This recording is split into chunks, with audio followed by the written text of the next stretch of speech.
Após a morte do chefe do Hamas, o Hezbollah, que também é um grupo apoiado pelo Irã, disse que vai começar uma transição para uma fase de escalada da guerra contra Israel.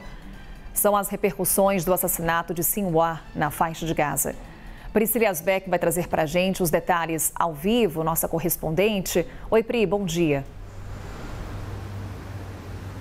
Oi, Carol, bom dia a todos que nos acompanham. Nessa sexta-feira, então, o Hezbollah repercutiu os ataques que mataram, então, essa liderança importante do Hamas e disse que estava fazendo uma transição para uma nova e crescente fase da guerra contra Israel. O Irã também se manifestou e disse que o espírito de resistência será fortalecido após o assassinato do líder Yahya Sinwar. Então, essas foram algumas das repercussões mais importantes até o momento, já que falam sobre esse outro lado do conflito e trazem alguma expectativa, então, sobre resposta e uma expectativa, inclusive, de que o conflito vai continuar mesmo após a morte de Sinwar. Sinwar, que foi o mentor dos ataques de 7 de outubro, foi morto em uma operação feita pelas forças israelenses nesta quarta-feira. Líderes ocidentais também se manifestaram, disseram que a morte de Sinwar seria uma oportunidade para o conflito terminar, mas o primeiro-ministro israelense Benjamin Netanyahu diz outra coisa. Em um pronunciamento em cadeia nacional, ele disse que o mal sofreu um golpe, mas a tarefa de Israel ainda não foi concluída. Ele se dirigiu às famílias de reféns que ainda são detidos pelo Hamas na faixa de Gaza e disse que para as famílias queridas de reféns eu digo, esse é um momento importante na guerra, continuaremos com força total até que todos os seus entes queridos estejam em casa, então sinalizando que os ataques vão continuar mesmo depois de protestos de israelenses e das famílias de reféns para que o conflito se encerre.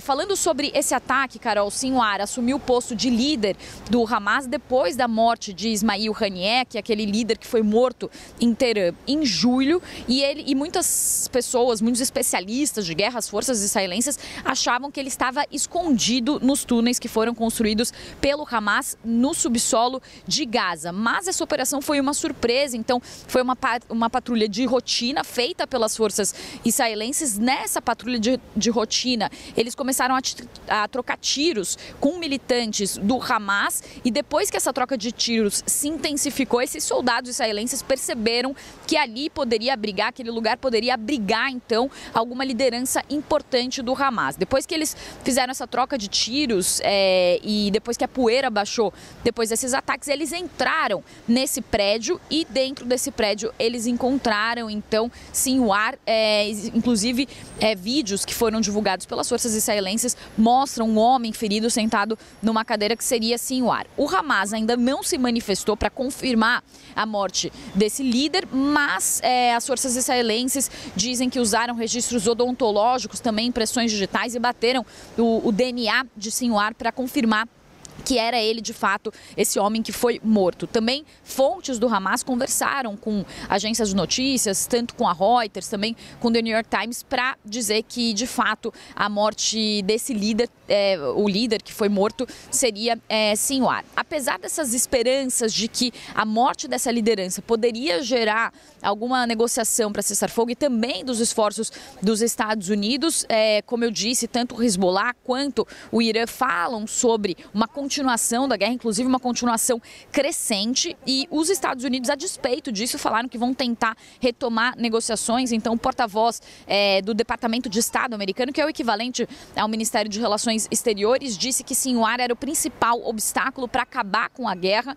e que esse obstáculo foi removido. Então, ele disse que Sinwar era uma pessoa e um líder que impedia as negociações de cessar-fogo e que agora essas negociações devem ser retomadas. Já o Irã diz que não há sinal de que a morte de Sinwar mudaria o seu apoio e que o espírito de resistência vai ser fortalecido. Então, por isso, há uma expectativa de que o conflito continue. Lembrando, só para finalizar, Carol, que essa morte ela acontece logo depois que Israel fez os ataques e iniciou a sua ofensiva terrestre no Líbano. Também também depois de matar uma liderança importante do Hezbollah no Líbano. Então, também há perspectivas de mais conflitos se alargando pela região, além da esperada ainda resposta de Israel aos ataques que foram feitos pelo Irã e que foram contidos, mas que foram ataques massivos também que aconteceram depois dessas trocas de ataques que aconteceram no Líbano. Eu volto com você.